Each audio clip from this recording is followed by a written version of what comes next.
In today's episode, we are checking out Dan's collection of vehicles, from barn-find BMWs to Japanese Type R powered Honda Civic hatchbacks, over to vintage Hymer camper vans. It's a variety to suit almost any petrol head and set your imagination wild. I take no blame for you firing up the Marketplace app after this, so let's now meet the man himself. Dan, finally we meet in person. Yeah. How's it going, man? I have been hanging out with you for about 3 or 4 hours now. So I wanted to, while I was down here, we didn't plan on doing a video, but I thought once I had a look around, I was like, do you know what? Yeah. Got my phone. We have to have a look around these cars. First van life trip, Adam, in Cornwall. You've got to come down and check it out. First van life trip in Cornwall. Had to come and say hello to you and check out your, I'd like to think of a big word, like one of the good eclectic, that's the word. Juxtaposition. But can we start off with this amazing BMW? Like, tell us what it is and how you come about getting hold of this thing. Well, it's a 1972 BMW 2002. Golf yellow is the colour, original colour as well. And this one's actually a barn find from Italy. So left-hand drive car. Been in a barn for 30 years, which is why it's got a little bit of patina. You've got your burn through on top of the swage lines there. Completely rust free underneath, never had under seal on it. And I got it from an Italian chap, about an 80-year-old. His back was toast. He was an alpha guy, and he just wanted rid of it. And I was there in the right place, right time. It is absolutely amazing. And the fact that this thing is a standard colour blows my mind. How Italian is that? So what year did you say this was? 1972 or 3, I'm not sure which one. I just think it's so cool that someone in 1972 spec'd this car in this colour. They were brave. As an Italian, you're never going to pick any other colour in the selection, are you? So as we wander around it, I just want to look at some of this finer details, because you know I'm a bit of a... We've got a very similar taste in cars, as you can see. From this, Adam. Yeah, it starts from that, which we'll get to in a little while. Of course, being a Honda guy, what's the first thing you do, Adam? You buy a BMW. You buy a BMW, but also you put a front lip on it. Put the front lip on it down here. We've got a beautiful little... what would you even call that? Like a GT? Almost like a cafe racer type style, isn't it? It's like a duck bill, but on the bottom rather than the top. Yeah. One thing I really like is the extenders for the bumper. So the bumper's not actually sat directly on the car, is it? It's No, well, a lot of people, they just get rid of the chrome bumper completely. But I like to have, well, it's a chin really, isn't it? So it keeps your line quite even there, rather than looking, it gives it some definition, I find. I like it. I think it looks kind of period. I like the chrome on it, and it obviously matches the chrome stripe that goes. Does it go all the way around the car? It does. Yeah. It's one complete continuous piece of chrome all the way around the car. That's really cool. And then you've put some BBS wheels on it. BBS Mals, I think they're 13s. You had to get extended bolts to be able to run those, and there's kind of like a raised style nut there with colour-coded security caps within. I think that's a nice little touch about it being too loud. You've got to be careful with how crazy you go with something like this. You don't want to make it look too tuner or too chavvy. But I think that's such a good period correct wheel, and it gives it a bit of shoulder, And I like my cars low, and this one's usually a lot lower than that, but I like a little bit of an arch gap on this one. It just gives it a bit of a stance as it's trotting along. So I don't even think I'll get coilovers for it. I think I'll just leave it as it is. I think it looks so cool, and the fact that it is from early 70s, you don't, it doesn't need too much changing to have character, which I think a lot of the new cars do need to change them to have some character. Definitely. So do you mind if we have a little look on the inside? Because this thing is superb. Sure. Like, just want to point out, the first thing that I noticed is that it's a frameless door. Yes. That is so cool. Well, when that's wound down, it's a bit more of a look, isn't it? I mean, it's still got a B pillar. Its bigger brother never had a B pillar on it. That was the CSI CSL, but it's still got enough glamour going on with the triangle glass here that pops out. You've got your E30M3 vibes going on here, and this one, Adam, I don't know if you've noticed, but this is actually adjusted on a dial like this. That is and amazing. I did see yesterday that you can actually completely invert them.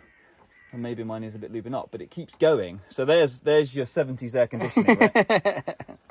That is so cool. And this interior is, for a 1970s car, original?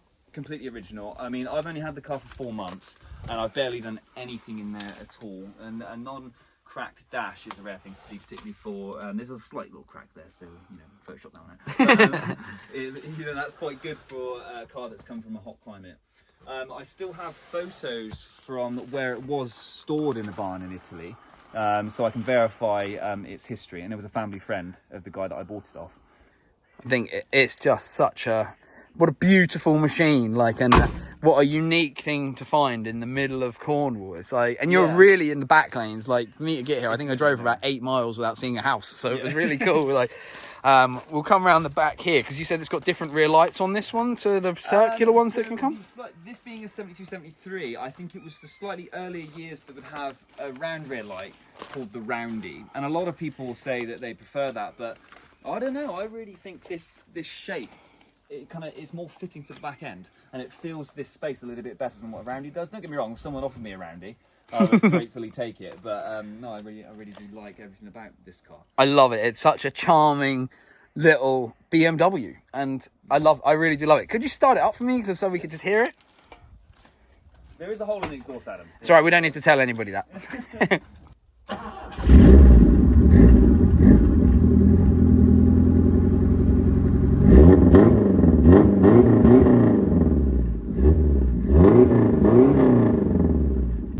That smell is absolutely amazing. On choke. Oh, I love it so much. That's such a cool car, and what an amazing way to start the video with this. And I'd just like to point out, you told me you daily drive this. It's my daily driver. If it's not raining, this is my daily driver at the minute. That is I would amazing. think nothing of driving this all the way down to Penzance right now, which is about a 2-hour drive. As long as I've got a flathead screwdriver and a piece of wire to jab out the idle jet, then this is my daily driver. What an amazing car. I absolutely love it. And I obviously follow you on Instagram. We've known each other a long time through the magical apps online, and it's so cool to see it in front of me, and this colour is so great. Well, both me and you have come from Hondas, really, and Adam has admitted to me just before this video started that Hondas are really still his passion, guys, all right? We both come from that, but we've both gone into BMWs. Adam's slightly later stuff than me. A lot of mine is more in the 70s and 80s, but it's a natural progression, right? You normally go from your hot hatch Hondas, and then you'll get BMWs as well. But definitely.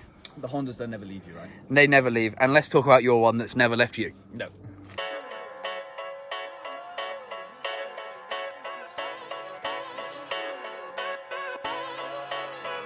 Just ride one time for your mind.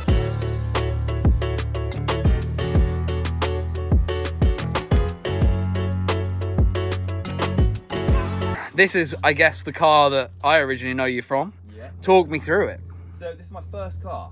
So I had this when I was 18. I'm now 33. So it's a bit of a family member. Lots of memories with this car. Sentimental. You know, first girlfriend kissing it in the back seat. You know, I shouldn't say it, but and yeah. So it's the SIR look. So you've got the original OEM SIR front lip. You've got your EK9 headlights. T37s, which is just the only wheel for the car, and you've got your spoon duckbill, spoon street muffler, which is a much better option than the N1, if you ask me. And then over here, I've got the N1 on my car. We're gonna have a scrap. And I actually have the genuine front lip and Gen 2 spoon mirrors, which is just over here. He kindly got those out so we can see these. Some spoon paraphernalia down here. So it's a different outfit for the car. This is much more usable. You can actually drive this more spiritedly. With that on, all you're doing is really clearing the roads of horse Cornwall, to be honest with you. Especially with the speed bumps that are around these sort of areas as well. They come up on you real thick and fast, and there's a lot of them. So. And unlike the EG, the EK, the spoon lip sits much lower than what the side skirts do. So it's just a recipe for disaster, particularly when they're so expensive now. So could you pop the hood on this? God, Adam, you're not going to make me do this. Yeah, I am.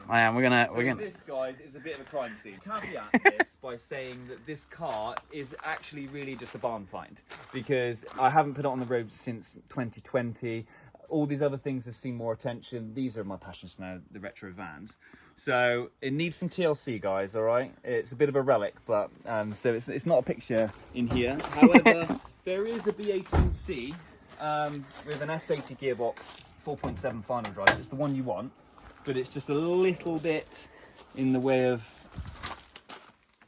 well, patina is another word, isn't it, Adam? But well, the thing is, right, back when we owned these, they weren't £4 million like they seem to be now. Yeah. So you could get away with not having it show ready, because I'm only speaking on behalf of myself, but when I used to have my Civic on the road, it was all about the enjoyment of driving. Yeah. Like, and it always used to wind me up. People would be like, "Oh, you should tidy your wiring room up." I'm like, but that's time I could be spent driving it. Exactly.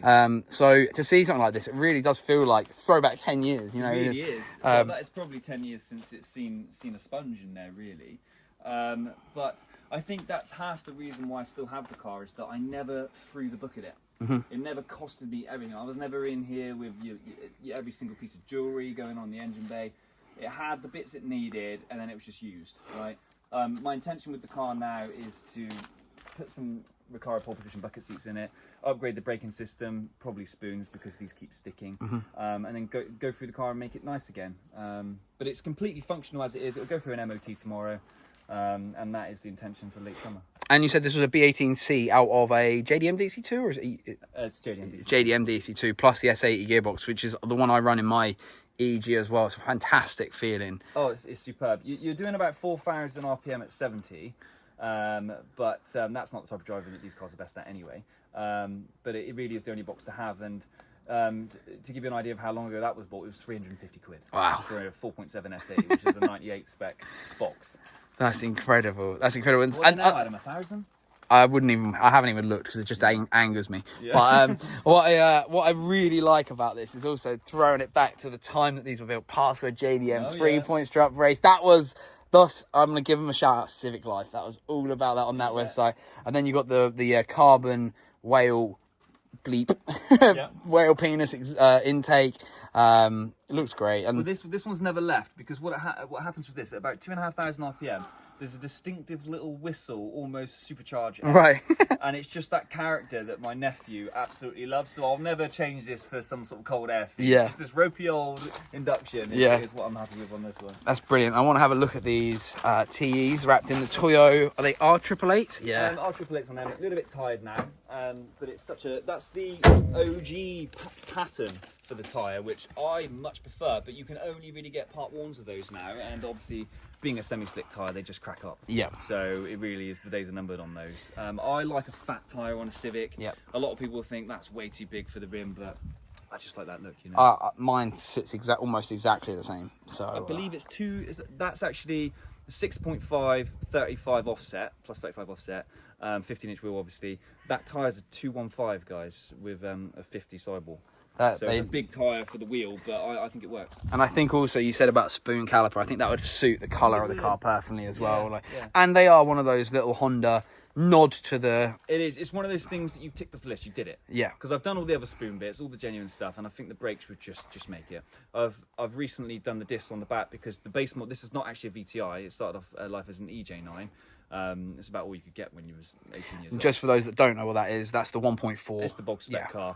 And obviously everything's been changed since then, but it always had the drums on, of course, but it's had the disc conversion done on the back now. Yeah, that's so cool. Can we have a look inside as well? Because I noticed you've got the Recaros in. Are they out of an Evo 4? Yeah, they are. God, look at me. It's not clean in here because, again, this is a Johnny car pervert barn find in a way here, guys. So it's not been prepped. This is just as it came out of this. This is its shelter, right? I love it. There's no glamour here. I love it. So the Evo 4 Recaros, I mean, back in the day, we got lucky. I always say this, that we got lucky to be in the golden era where stuff like this was like 400 quid a pair and 300. Yeah, 300 a pair. Like, it's so crazy. But like, this was what so many people had in the car parks and meets. These were the cars, and it was so much fun. I love to still see it. I love that it's got the Type R wheel in there because they are so underrated as a steering wheel. I just wanted an airbag, right? Oh, really? Yeah. Yeah. You can get loads of different wheels for them, but I just still wanted to have an airbag on it.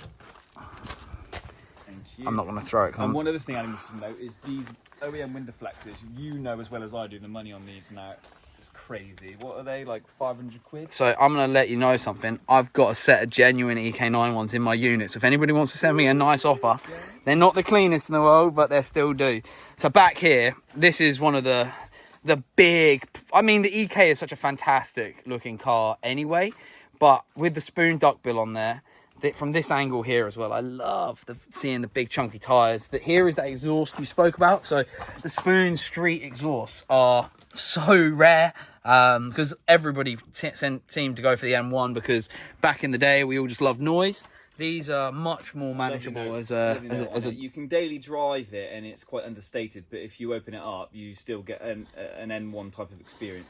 Yeah, they're and they look amazing too. I just love the car from here. It just gives me so many feels back. And so I originally, before I had these tyres, I think it was 15 or 20 mil hub-centric spacers on it to bring it out. So when I got these tyres, it filled the arches much better. So I ditched the spacer altogether, and it drives so much better for it.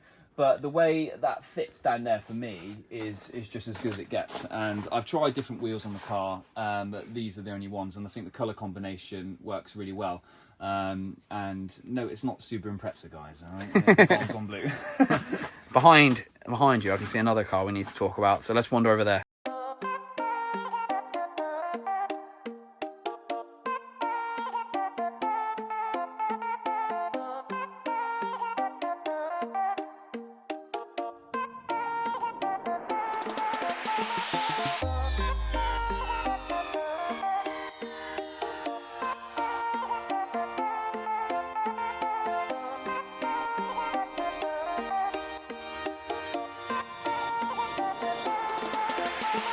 Right, Dan, this 5 Series Touring is rather lovely. So can you talk me through it?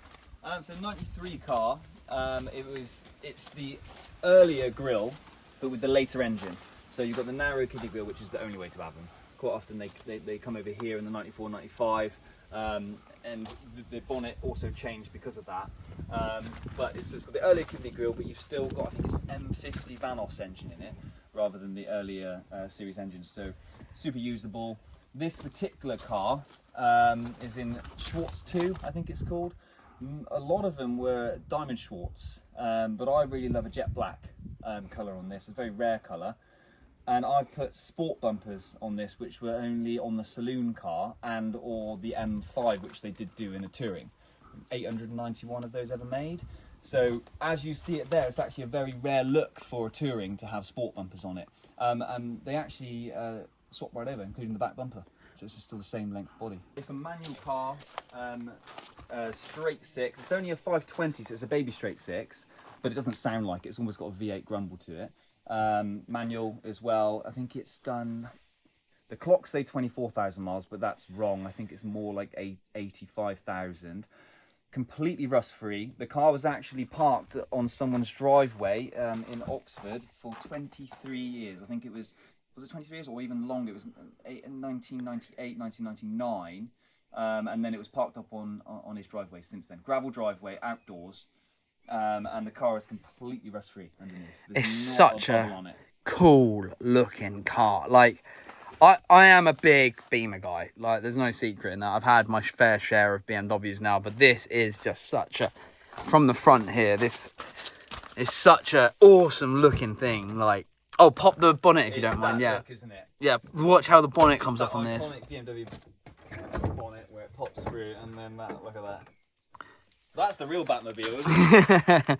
It's absolutely fantastic, and then that straight 6 is massive in there. It looks so cool. Again, a dirty engine bay. It's not my forte to tidy the engine bays, but it's a really, really good engine. Super smooth.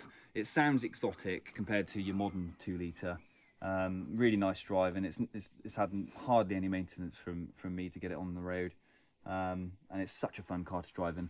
I buy and sell antiques, so you know, as far as an antique dealer's car goes, this is as good as it gets. Do you ever pick up the antiques in this? Yeah, the amount of country estates that I've been to and slid a huge great cupboard in the back of this thing, it's ridiculous. And there's a lot of payload space in the back there actually. Right, if I pop the door open, have a look at this interior. Yeah. Wow, it's so clean in here. Not being cleaned up. Well, it looks in amazing condition. For the seats, the steering wheel's not got a mark on it. And also, being a cloth interior, I much prefer. It's a bit of a motorsport vibes. You know, with the E30 M3s, a lot of people say that they prefer a cloth interior than a leather, and I think that's what I like about this, because a lot of them were a black leather. Oh, I love it. I've just noticed something. It's got a Daewoo head unit. Yep, which doesn't work. Look at that. What a cool time machine. A touring body on an E34, particularly with the sport bumpers, it gives me a lot of E30 M3 vibes. The little flick that you get on the bottom of the bumper at the back, your iconic 4 eyes, which you always get in the same type of kidney grills, and you've also got those little ducks in the bottom of the front bumper, which is a little bit like the spoon lips that me and you are well versed in. Yeah, I think it's a car that people snooze on as the touring. Don't tell them that though, because the values will go miles up. Well, it's a bit too granddad for a lot of people, isn't it? It looks fantastic. Let me try and get around here. Look Might at. be able to catch back in if you crash down there. Oh yeah, that bumper looks awesome. You see what I mean when I say E30 M3? I think if you park them next to each other, the driveway would look amazing. Yeah. Like it's one of those where it would be the perfect complementary car to have next to your E30 M3 type thing. So Definitely. I mean, there's one other guy that I noticed building one of these. Old Beginnings England. Shout out to Nathan. He's done one like this. This is Diamond Schwartz. He's got the full panoramic sunroof at the top, which does the back passenger too. But he's done the really gangster thing where he's got the turbine wheels that the M5 came with. Oh yeah. So he's just going to end up better than mine, but I'm happy with that. And he's actually coming down to Cornwall soon. So, awesome. Cool to book around in both of them. Awesome. Well, there's one more thing on your driveway right here that we have to check out. This is your forte, I think, now. You've become an expert in these things. And that's the Hymer. So yeah, vintage Mercedes motorhomes. I've actually got 4 of them at the minute. And really, how have you gone from Hondas to old BMWs to old retro homes on wheels? That's the way it's gone. Well, can we have a little look around it? Yeah.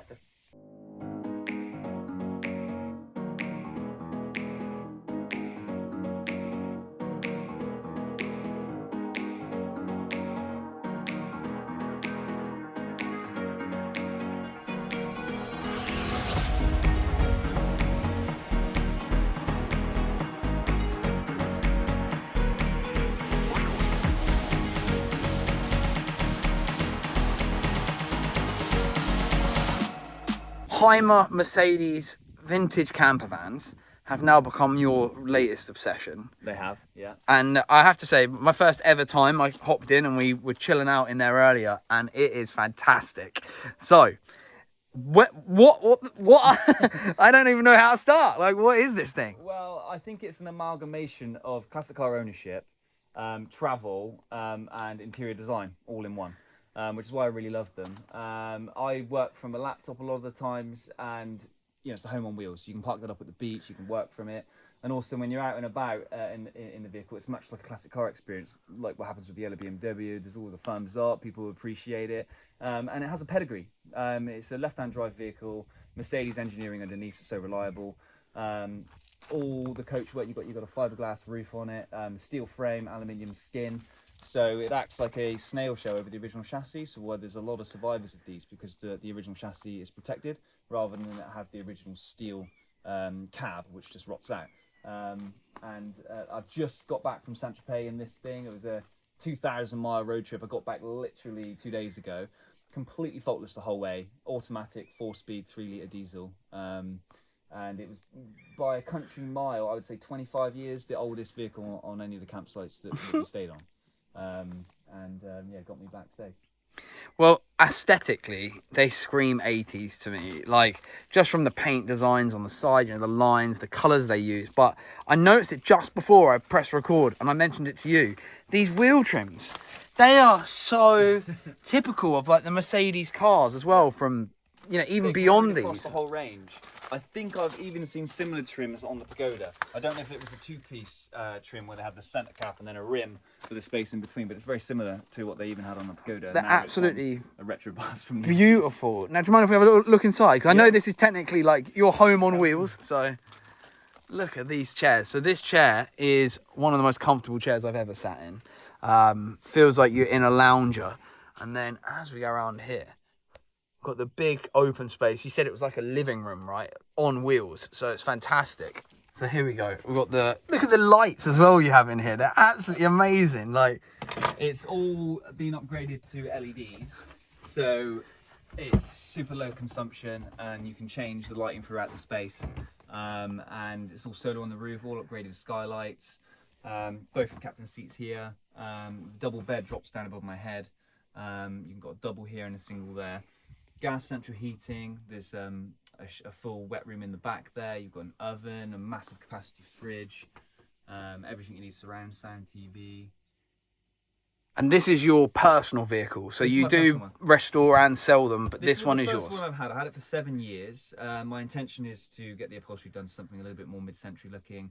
And I have 3 others currently. This is the smallest one I have. I have one that's got a rear bedroom, another one that's got a galley kitchen in it. It's almost like a train carriage. And one's got a green velvet interior of yellow carpet inspired by a packet of Starburst. But this one's my favourite because it's an auto gearbox, and there's a lot of memories in the van as well. You know, like we were discussing with Adam earlier, the reason why both our Civics do exist, including Adam's EG6, is that they just mean something to you. There's a lot of family members that have spent time around the car, and that's what this van is to me. So this one will never be for sale, even though the values on them have gone up a lot. This one's just never going to be on the chopping block. Yeah, it's awesome. Would you mind showing me how the bed comes down? Is that easy to do? Or? Yeah, I can show you that. I'll have to. You spin these chairs around first. So make sure the handbrakes out the way. That one goes round. This one goes round. Adam's going to judge, and the lamp's telescopic, so that one just goes down like that. That's my signature in any Hymer is doing a dash lamp. So the bed just goes down like that. Wow! Oh, it comes down. You got loads of space. Yeah. So you know, I haven't made my bed, Adam. You can't. But yeah. So there you go. It's a full-size double. Wow! I didn't realise it dropped down that low. That is. So and it's easy to hop up there. Just straight up, and there you go. And this is a full-size double up here. That is amazing. Wow, what a cool thing to be into. Like, it's so unique, and it's a lot different than when you started from Hondas, isn't it? Yeah. So we've literally gone from B series Hondas to full houses on wheels from Germany, I guess, right? It's the only way to go, right? That's brilliant. So there, you've got a wet room in there too. Decent size, hot shower. God, it looks like a luxury hotel's bathroom. Well, yeah, just about the cleaning. And then you've got your oven here, grill, and then you've got your sink and your hobs here too, and then you've got a pretty decent sized fridge as well. Excellent. So it's a good space. That is so cool, and the fact you just took it all the way down to Monaco, did you say? Down to Monaco, went round the hairpin, and then here's your little cocktail bar as well. Well, I'd say which one I want, but I don't really drink cocktails. I'll have one that tastes like lemon. No, that is awesome. What a cool thing. And here's the cockpit for anybody interested in the retro look. Look at these seats as well. I'm just going to sit in this chair once again because I was sat in here. The dog is with me, but he's chilling in my van right now. And we were in here for ages just chatting. It's so comfortable. It's that granny's living room on wheels, you know. It's that nostalgia brilliant. There. Absolutely brilliant. Right, cool. Dan, thank you so much. Had an amazing little look around Dan's excellent collection. Let me know in the comments which is your favourite, but I need to know from the man himself. Out of all of yours, well, do you have a favourite? I think the controversial opinion would probably be the E34 Touring over there. I just think the car really does everything better than the rest of them. You can get a wardrobe in the back of it, you can sleep in the back of it, and you could drive up to London, super smooth, and you still got that four-eyed, quintessential classic BMW look, which obviously you don't get from this, and you won't get from the Honda. So for me, it would be the black one. It would be the black one. Which one out of the collection would you say you drive the most? At the minute, this one. It is the yellow. It is actually my daily, yeah. That is awesome. That's awesome. Dan, thank you so much for showing us around your collection here in Cornwall. I look forward to seeing you again, and I think we need to go get a beer now. Definitely, let's do it. Let's do it. So I just want to show people this awesome door handle from the inside. That is so cool. Love it.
hope you have all enjoyed a little tour of Dan's collection. We've actually popped out with the BMW down this incredible coastal road. Dan, where are we? Whitsand Bay. Whitsand Bay. Absolutely beautiful down here.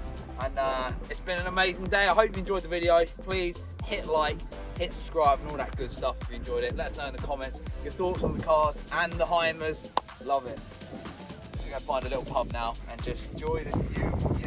I need to find somewhere to sleep, but I guess you can sleep anywhere, right? So it's pretty cool. Right, see you guys later.